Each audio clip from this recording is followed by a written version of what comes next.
โดยสบายดีสบายดีมีสื่อว่าจะได้ทั้งหลายซื้อหลานน้อยอายุจากปีแล้ว19เคยแต่งงานหรือว่าเคยสร้างครอบครัวมาแล้วบ่บ่เคยเคยมื้อนี้คือน้องนี่ออกมาเปิดใจแม่นบ่โดยเปิดใจนี่อยากได้คนโดคนลมซื่อๆบ่หรือว่าแนวใดจะได้แบบคนมาเป็นเนื้อคู่สินะคือตัวน้องนี่พ่อมีสามีบ่โดยอยากสร้างครอบครัวแบบสร้างซาเป็นนำกันแบบนั้นคือมาเปิดใจจังซี่นะขออนุญาตทั้งพ่อทั้งแม่เพิ่นก็พร้อมยินดีนำอยู่บ่พร้อมแม่จะได้ลูกเคยว่าจักนี่บ่ ยังได้ลูกเคยหล่าบ่หรือว่าได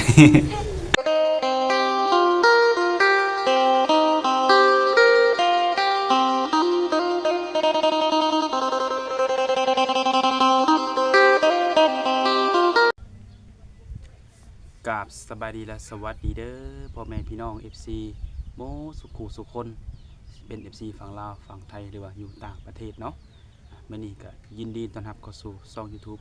ของบ่าวศิลัดคือเก่าทุกคนเนาะมาพบมาพ่อกับบ่าวศิลัดในคลิปนี้ทุกคนเนาะก็มาที่บ้านของสาวโสดทุกคนเนาะก็เป็นสาวโสดหน้าใหม่ทุกคนเพราะว่าบ่าวศิลัดนี่ก็ยังบ่ทันเคยถ่ายเบิ่งจักเทื่อมาถ่ายคลิปน้องเพิ่นมื้อนี้เป็นมื้อแรกทุกคนเนาะเป็นสาวโสด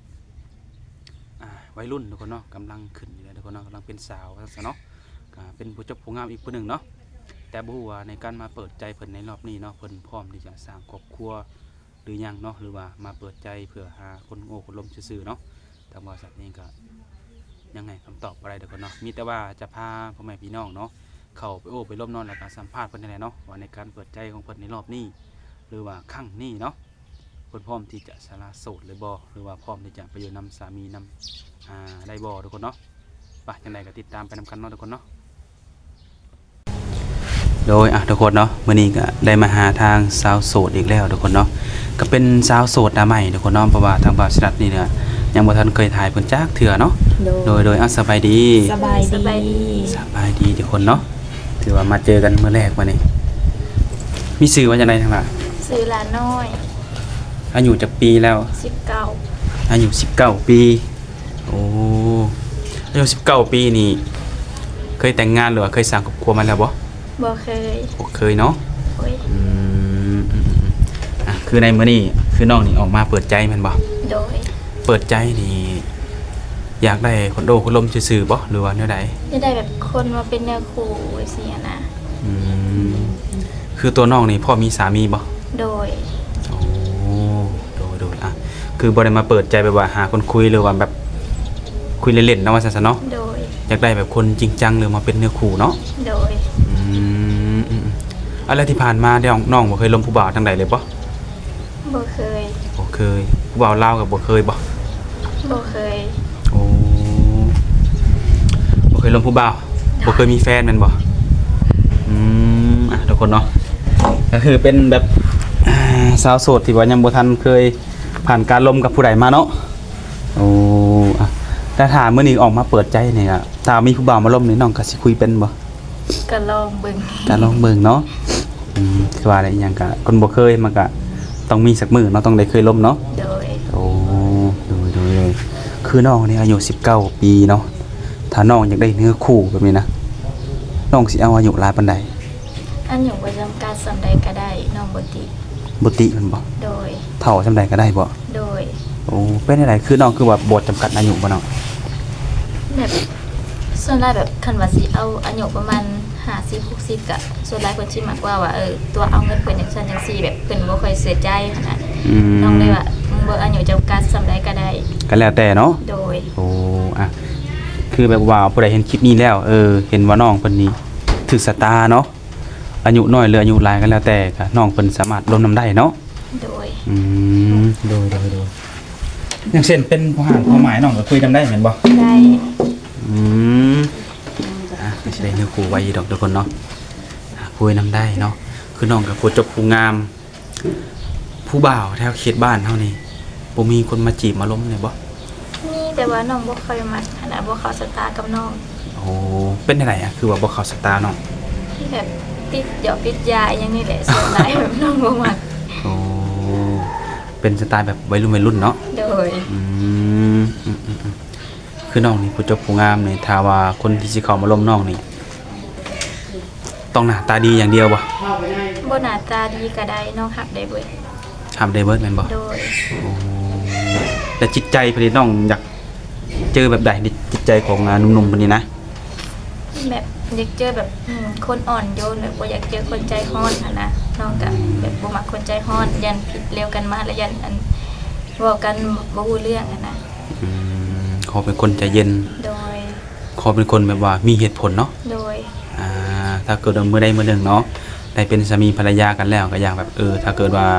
มีปัญหาหยังกันแล้วแต่เนาะให้คุยกันโดยเหตุผลเนาะ โดย บ่ต้องใช้อารมณ์หรือว่ากำลังเนาะ โดย โดยทุกคนเนาะคือน้องเพิ่นก็ยังบ่ทันเคยลมผู้บ่าวทางใดพอห่างพอหมายน้องเพิ่นก็บ่ปฏิเสธก็คือสามารถลมได้เนาะ โดย ทุกคนเนาะก็คือในมื้อนี้เนาะคือน้องออกมาเปิดใจนี่พร้อมที่จะสละโสดเลยบ่ โดย ถ้าว่ามีหนุ่มโสดคนใดคนหนึ่งเข้ามาจีบน้องนี่แล้วน้องจะคุยกันโดนปานใดจึงจะพร้อมสละโสด ก็ประมาณ4-5 เดือนคอยคุยกันไปนะคะว่านิสัยใจคอได้ก็อันนั้นได้เลย คือสามารถมาหมั่นมาขอได้เลย โดย โอ้ก็คือว่ากับบ่โดนเนาะสำหรับวัยเฮาเนาะ โดย เบิ่งใจกันบางทีก็อาจจะกว่านั้นหรือว่าบางทีอาจจะบ่ฮอดเนาะ โดย มันอยู่ที่ว่าเฮาจะคุยกันแนวใดเนาะเรื่องบางเรื่องมันก็ขึ้นอยู่กับฝ่ายหญิงและฝ่ายชายเนาะ โดย ถ้าได้เข้ามารวมกันปัจจุบันนี้น้องยังเฮียนอยู่บ่หรือว่าออกแล้วนี่ ออกแล้ว โอ้น้องเฮียนฮอดไส ฮอนม ม .4 จบบ่ม .4 .4 จบ แต่ว่าบ่ได้เรียนต่อ โดย โอ้แล้วได้เฮ็ดเวียกเฮ็ดงานหยังอยู่บ่ทุกมื้อนี้ บ่ได้เห็นเวียกนักบ่ได้ เป็นหยังน้องล่ะ น้อง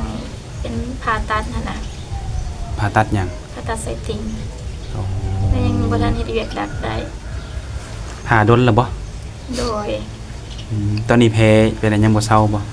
ก็เริ่มเศร้าแล้ว หมอกำหนดจักเดือนจักปีจังสิแบบค่อยเวียกหนักหน่วงได้นี่ ประมาณเป็นปีพุ่นแหละ โอ้หรือว่าตามอาการเฮาเนาะ โดย ก็คือในช่วงนี้ก็เป็นช่วงว่ารักษาตัวระว่างั้นเนาะ โดย โดยแต่ยวนยซ่านี่มีอาชีพเฮ็ดอยู่บ่ เฮ็ดให้เฮ็ดนา หลักๆคือในเฮ็ดนาแม่นบ่ โดย ยันว่ามีแบบค้าขายหยังบ่มีบ่ บ่ไม่ได้เฮ็ดนา แล้วยวนน้องปัจจุบันนี้มีกันทั้งหมดจักคนเนาะ เอื้อยน้องมีเอื้อยเบิดเลยมีผู้หญิง4 คน ยิง4คน โดย เพิ่นได้สร้างครอบครัวเบิ่นแล้วบ่ โดยยังแต่น้องผู้เดียว น้องเป็นลูกสาวหลาบ่ โดย ลูกสาวหลาก็ต้องตามมานำหลังเนาะเอื้อยต้องสร้างก่อนพุ่นนะ โดย พ่อกับแม่ได้อยู่เพื่อนนำกันนี่บ่ พ่อแม่น้องอยู่นาน้องอยู่เฮือน โอ้เพิ่นเฮ็ดหยังอยู่นะปลูกผังปลูกพืชหยังอยู่บ่ เพิ่นปลูกมะแตง ปลูกขายบ่ แม่น เพิ่นปลูกทุกปีบ่หมักแตง โดย โอ้คือน้องนี่อยู่เฮือนอยู่ไผใส่เฮือนนี่จ้ะ อยู่กับเอื้อย อยู่กับเอื้อย กับผู้เอื้อยอยู่นํกัน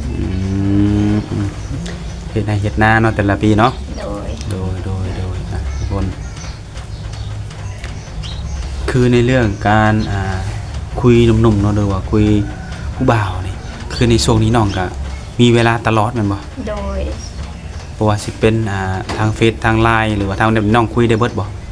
คุยได้แต่ทางไลน์กับวอนแอป โอ้เฟซน้องบ่ได้หลินบ่วันใด บอกแบบมันเข้าบ่ได้นะน้องยังบ่ทันได้ให้อันทางห้างเพิ่นเบิ่งให้ ๆโอ้เฟซตอนนี้เฟซมีปัญหา โดย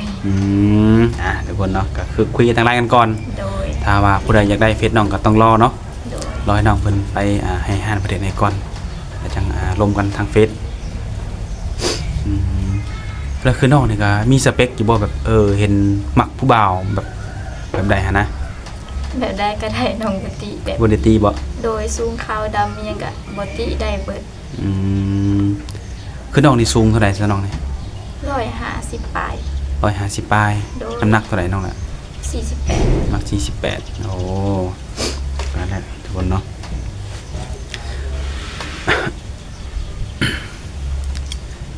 ก็คือมามื้อนี้เดี๋ยวคนเนาะมาเปิดใจให้เพิ่นเพราะว่าเพิ่นนี่ก็ยังบ่เคยลมผู้บ่าวเนาะ โดย ก็เป็นครั้งแรกให้น้องเพิ่นทุกคนเนาะถ้าเกิดว่าหนุ่มๆคนใดเห็นก็คือว่าแหละลองอบรมกับเพิ่นได้เนาะคุยกันกับบ่โดนดอกก็น้องว่าแหละเนาะ พร้อมที่จะสละโสดก็คือบางทีคุยกันภายในปีนี้เนาะหรืออาจจะสละโสดในปีนี้หรืออาจจะสละโสดในปีหน้าก็ต้องเบิ่งกันไปอีกเนาะ โดย อืมแต่ละมื้อน้องก็บ่ได้ไปทางใดบ่ซะ บ่ค่อยได้ไปทางใด อยู่แต่น้ำเพื่อนนี่แมันบ่ โดย โอ้เฮ็ดเวียกหยังบ่ได้เลยแมันบ่ โดย อืมคือว่าแล้วถ้าเฮาเฮ็ดเวียกนี่มันก็สิมีผลกระทบต่อบาดแผลเฮาเนาะ โดย ผ่าตัดไส้ติ่งพุ่นว่าทุกคนเนาะตั้งแต่ผ่ามานี่ได้จักเดือนแล้วเนี่ย 4-5 เดือนแล้ว 4-5 เดือนแล้ว 5 เดือนแล้ว โอ้โดยแต่อยืนอยู่ซานก็มีสัตว์เลี้ยงอยู่บ่ มีประเภทงัว มีงัวบ่ งัวเป็ดไก่ เป็ดไก่ โดย เป็นของในเฮือนเลยบ่ แม่น อืมโดยทุกคนเนาะถ้าหากว่าน้องเนาะได้สร้างครอบครัวคือน้องเป็นลูกสาวหลาสินะน้องสามารถออกเฮือนได้บ่เนี่ย ก็ต้องให้ผู้ใหญ่เพิ่นเว้ากันก่อน โอ้ต้องคุยกับผู้ใหญ่เพิ่นแม่นบ่ โดย สิไปได้หรือว่าไปบ่ได้ก็ต้องมาคุยกับพ่อกับแม่แม่นบ่ โดย แม่จะอนุญาตบ่เนาะ โดย บางทีลูกสาวหลาเพิ่นแม่เพิ่นบ่อยากให้ออกจากเฮือนก็มีเนาะถ้าว่าสร้างครอบครัวน้องมีสามีนี่ต้องมาอยู่เฮือนหลังนี้บ่ โดย โอ้อันนี้เป็นเฮือนของพ่อของแม่บ่ โดย อืมแต่ว่าในกรณีเพิ่นบ่สะดวกที่จะมาอยู่นี่เป็นประจำแต่เพิ่นขอเที่ยวไปเที่ยวมานี่นะได้บ่น้อง ได้ ได้แม่นบ่ โดย คือน้องก็สามารถเที่ยวไปได้กันแม่นบ่ โดย โอ้ก็ได้อยู่เนาะบ่แม่นว่าออกเฮือนบ่ได้แล้วบ่ให้เที่ยวไปเที่ยวมาเนาะก็คือเที่ยวไปเที่ยวมาได้อยู่บางทีเนื้อคู่เฮาอยู่ทางไกลก็มีเลยเนาะมันก็บ่แน่บ่นอนคือคนแถวใกล้น้องก็เห็นแล้วเนาะเห็นแล้วก็บ่ถึงหูถึกตาคือน้องว่าแหละเนาะบางคนก็ติดยาบางคนก็กินนั่นกินนี่เนาะแต่ละมื้อเนาะซุมแซวกันตามภาษาวัยรุ่นหันนะคือน้องเปิดมีใจแบบอยากสร้างครอบครัวแล้วเนาะ โดย อืมทุกคนเนาะแต่ถ้าหากว่าเพิ่นอยากมาหาน้องอยู่เฮือนนี้ได้บ่ ได้ ยินดีแมันบ่ โดย มายามใดก็ได้บ่ โดย ถ้าในกรณีแบบว่ามาเบิ่งก่อนลมกันนี่ได้บ่ ได้ แบบว่าเห็นคลิปแล้วอยากมาเบิ่งตัวจริงก่อนจังเอาเฟซเอาไลน์กันมาลมจังซี่นะได้เนาะ โดย ก็ดีกันน้องหลานเนาะเพิ่นก็สิได้เห็นเฮาแล้วก็การเป็นอยู่เฮาเป็นจังไดเนาะ โดย ถ้าเพิ่นทำได้เพิ่นก็คุยถ้าเพิ่นบ่ทำได้ก็ให้เพิ่นหาผู้ใหม่เนาะ โดย แต่คือน้องนี่ก็บ่ได้มีจำกัดอยู่แล้วเนาะว่าเพิ่นจะรอจะรวยหรือว่าจะแนวใดก็แล้วแต่เนาะ โดย อายุน้องก็บ่ได้จำกัด โดย โดยในกรณีที่น้องบ่มักในสิ่งที่ผู้ชายเป็นนี่นะแบบใดเนาะมีบ่ ก็มีอยู่แบบบ่มักแบบคันว่ามีห้ามแล้วก็บ่อยากให้ไปลิ้นเลยหั่นน่ะแบบบ่อยากให้ไปลิ้นซาวอีหยังจังซี่แบบเรากินเหล้ากินเบียร์สูบหยอกสูบยานี่น้องก็รับได้ เพียงแต่บ่ต้องจะบทให้เจ้าสู้ โดย ในเมื่อคบหากับเฮาแล้วเนาะ โดย ก็บ่อยากให้มั่วสุมกับหญิงผู้อื่น โดย แต่ถ้าว่ามีซุมแซวกับหมู่คู่เล็กๆน้อยๆได้อยู่ โดย กินเหล้ากินเบียร์สูบยาก็เป็นเรื่องปกติเนาะ โดย ขอเพียงแต่บ่ต้องเจ้าสู้แล้วก็ผู้ชายที่ใส่อารมณ์ใจร้อนเนาะ โดย อ๋อโดยทุกคนเนาะ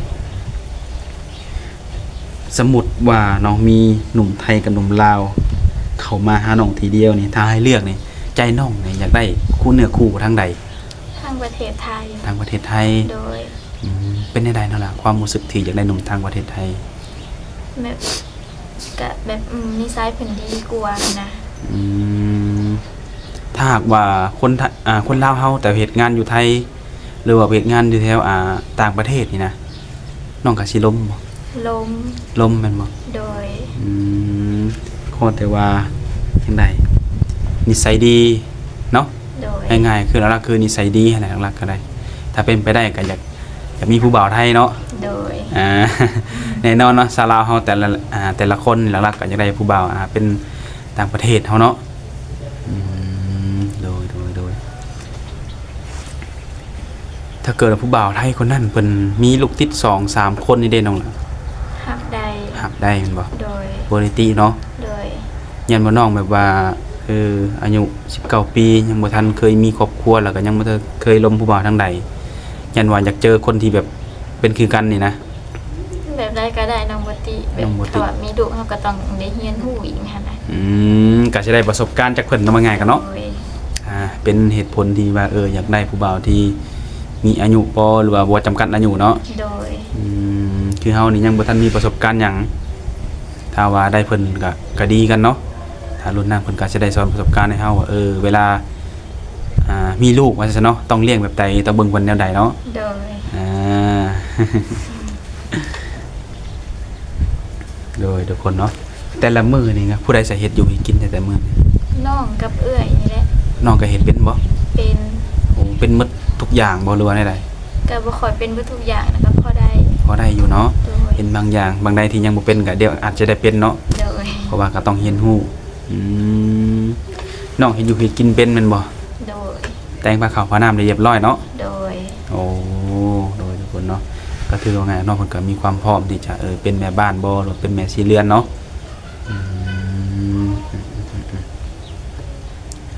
ในการอบรมเนาะบางคนนี่ก็จะมักโทรบ่จังซี่นะบางคนก็มักส่งข้อความนี่นะน้องสะดวกในทางใดได้เบิดบ่โดยเพิ่นสะดวกโทรเฮาก็สามารถคุยได้เนาะโดยเพิ่นแชทข้อความก็คุยได้เนาะโดยคือว่าช่วงนี้น้องก็อยู่แต่บ้านเนาะบ่ได้ไปทางใดโดยเฮ็ดเวียกงานก็ยังเฮ็ดบ่ได้เนาะโดยในอนาคตเป้าหมายน้องเนี่ยได้วางแผนไว้อยู่บ่ยังบ่ทันได้คิดออกเทื่อนะยังบ่ทันคิดว่าทันออกเนาะโดยก็บ่เป็นหยังเด้อเนาะพุ่นแหละเฮาก็มันอาจจะมีจักมื้อเนาะแบบว่าเฮาสิเฮ็ดนั่นเฮ็ดนี่ในอนาคตเนาะทุกมื้อนี่น้องมีหยังในเป็นของตัวเองจ้ะทุกมื้อนี่ยังบ่มีหยังเลยบ่ทันมีหยังเลยบ่โดยยังอยู่นำพ่อนำแม่รถล่างก็ยังใส่น้ำเกลือน้ำซานนี่บ่โดยทุกคนเนาะก็คือว่าแล้วเฮาก็1มาก็เป็นลูกสาวละกันสิเว้าก็กำลังเริ่มใหญ่ว่าซั่นเนาะคือไอ้น้องคนนี้ก็มีหมดแล้วเนาะโดยเฮาก็ค่อยเป็นค่อยไปทุกคนเนาะสำหรับหนุ่มๆผู้ใดนะทุกคนเนาะเห็นแล้วอยากอยากลมกับน้องหลานน้อยแม่นบ่ก็สามารถทักได้ทุกคนเนาะก็สามารถลมได้ในตอนนี้เนาะเพราะว่าปัจจุบันนี้น้องเพิ่นก็ยังเฮ็ดเวียกบ่ได้เลยก็บ่ได้ไปใส่อยู่ในเฮือนเนาะมีแต่ว่าแต่งอยู่แต่งกินเนาะฮอดเวลาเนาะโดยทุกคนเนาะ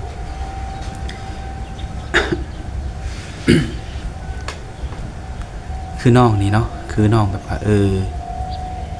ยังเป็นวัยรุ่นจังซี่นะใจนี่บ่คิดแบบว่าที่จะ